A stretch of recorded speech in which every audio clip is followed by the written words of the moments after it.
السلام علیکم ورحمۃ اللہ وبرکاتہ۔ استقبال ہے آپ کا محمد افضل آفیشیل یوٹیوب چینل پر۔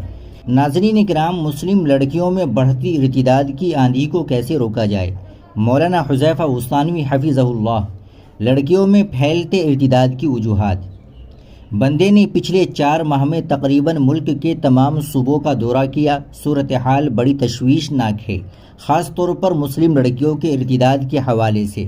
پہلے میں اسے مبالغہ سمجھتا تھا، مگر جب چشمدید گواہوں نے ہر جگہ بتایا کہ آئے دن ہمارے علاقے میں لڑکیوں کے ارتداد کے واقعات پیش آ رہے ہیں۔ گزشتہ کل کی بات کرتا ہوں، بھینس دہی MP، اس سے اگلے دن ساگر میں راستے میں اٹارسی کے ایک وفد نے ملاقات کی۔ غرض کے ہر جگہ یہ بات آئی۔ بھینس دہی میں امراوتی مہاراشٹر کے چند احباب ملے، انہوں نے بھی بڑی دل خراش احوال بیان کیے کہ دسیوں لڑکیاں ارتداد کا شکار ہو چکی ہے اور ہو رہی ہے۔ اس کی سب سے اہم وجہ عورتوں پر دینی محنت کی کمی ہے۔ مرد تو جمعے یا جلسوں میں پھر بھی کچھ نہ کچھ دین کی باتیں سن لیتا ہے، مگر عورتوں میں بیانات، دینی کتابوں کی تعلیم وغیرہ کا کوئی نظم نہیں۔ مرد حضرات اپنے گھروں میں دینی تعلیم و تربیت کی فکر بھی نہیں کرتے، تو عورتیں دینی تعلیم سے اکثر نابلد رہتی ہے۔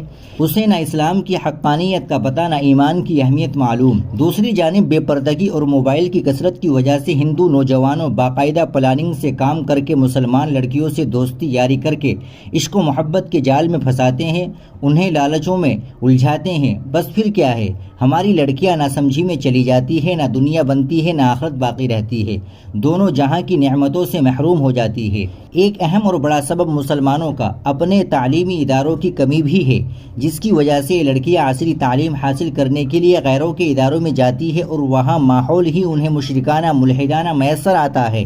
بس اعلیٰ تعلیم کے چکر میں وہ فرینڈشپ میں مبتلا ہو کر ایمان سے ہاتھ دھو کر بیٹھتی ہے۔ ارتداد کی اس آندھی کو کیسے روکا جائے؟ سب سے پہلے مسلمان ماں باپ پر محنت کر کے انہیں اسلام و ایمان سے وابستہ کیا جائے، تاکہ وہ محنت کر کے گھر کا ماحول اسلامی بنائیں۔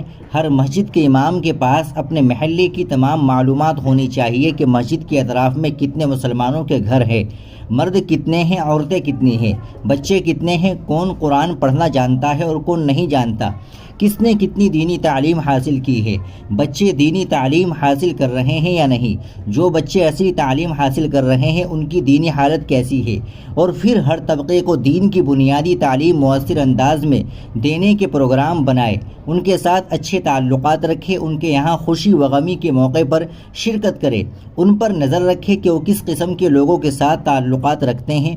شرابی، جوا کھیلنے والے افراد کے ساتھ رہنے والوں کو نصیحت کرے کہ وہ برے لوگوں سے دوری رکھے۔ صحبت بہت زیادہ اثر دکھاتی ہے۔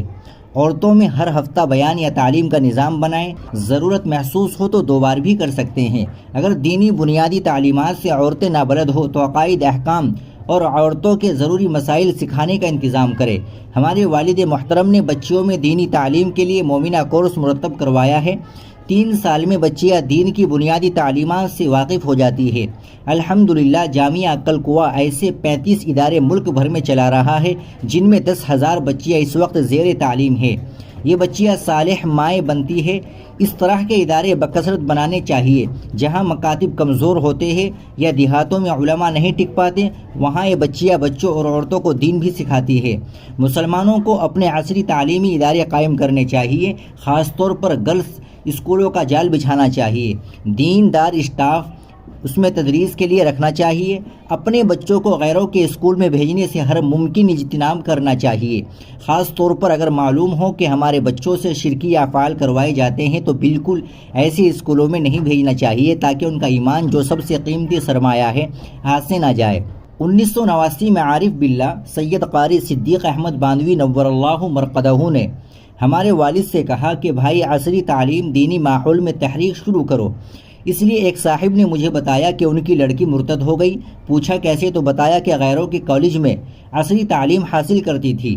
بس حضرت کے دل میں بات آئی کہ آئندہ عصری تعلیم کے حصول کا رجحان بڑھے گا اور ہمارے ادارے نہیں ہوں گے تو ارتداد کا خدشہ مزید بڑھ جائے گا، لہٰذا اپنے ادارے علماء کی نگرانی میں کام کرے۔ والد صاحب نے کہا کہ مفتی اور مولوی حضرات چین سے بیٹھنے نہیں دیں گے، تو حضرت نے کہا کہ دیکھو ہماری آنے والی اگلی نسلوں کے ایمان کو خطرہ ہے، اپنے پیر و مرشید کے کہنے پر والد صاحب نے 1991 میں ITI سے کام شروع کیا۔ الحمدللہ اس وقت 40 سے زائد کالجز اور 90 سے زائد اسکول مدارس اسلامیہ کے احاطوں دینی تعلیم و ماحول کے ساتھ دی جا رہی ہے۔ چند سالوں کے بعد ایک صاحب نے والد صاحب کے خلاف کتابچہ تحریر کیا۔ والد صاحب نے حضرت سید قاری صدیق احمد بانوی نور اللہ مرقدہ کو بتایا کہ دیکھو حضرت مولوی آ باشد چپ نہ شود، تو حضرت نے اسے پھاڑ دیا اور کہا کہ مولوی غلام، یہ عند اللہ آپ کے کام کے مقبول ہونے کی علامت ہے، آپ کام کیے جاؤ، ان لوگوں کو 25 سال بعد سمجھ میں آئے گا۔ قلندر ہرچے گوید دیدہ گوید، آج بالکل ایسی ہی صورتحال ہے۔ عرض کے مصر کے سفر کے بعد بندے کا مشورہ ہے کہ ہمارے بزرگوں کی جاری کردہ تمام تحریکات مدارس اسلامیہ، مکاتب قرآنیہ، دعوت و تبلیغ، خانقاہوں کے ساتھ ساتھ اب مسلمان ہر جگہ جہاں 200-300 بچے ہو، اپنے اسکول ہر علاقے میں تھوڑے تھوڑے فاصلے پر علماء کی نگرانی میں دینی ماحول کے ساتھ اپنے کالجز اور یونیورسٹیاں تعمیر کریں۔ یہی حل ہے کہ ہم اپنی ان پانچوں تحریکوں کو مستحکم اور مضبوط بنانے کی بھرپور کوشش کریں تاکہ ہمارا ایمان اور ہماری نسلوں کا ایمان محفوظ رہے۔ اس کی ترتیب یہ ہونی چاہیے کہ ہر علاقے کے مالدار اعلیٰ تعلیم یافتہ افراد علماء جمع ہو کر تجارتی بنیاد پر یہ کام شروع کر دے، یعنی مالدار 10-20 جمع ہو کر انویسٹمنٹ کرے اور سب مل کر معقول فیس کے ساتھ چلائے۔ 2-3 سال بعد جو نفع ہو حصے کے اعتبار تقسیم کر دے، البتہ نیت قوم کی تعلیم و تربیت کی ہو، نفع جو مل جائے گویا بھینس کو دودھ کے لیے لے، گوبر تو ویسے ہی مل جائے گا، یعنی روپیے پیسے۔ اللہ ہم سب کو صحیح سمجھ نصیب فرمائے اور ہر قسم کے فتنوں سے بچائے رکھے، آمین۔ ناظرین کرام، یہ تحریر تھی مولانا حذیفہ استانوی حفظہ اللہ کی۔ اب اس تحریر کو اور اس ویڈیو کو زیادہ سے زیادہ شیئر کر دے، لائک کر دے اور چینل کو بھی سبسکرائب کر لے۔ ملتے ہیں انشاءاللہ اگلی ویڈیو کے ساتھ۔ السلام علیکم ورحمۃ اللہ وبرکاتہ۔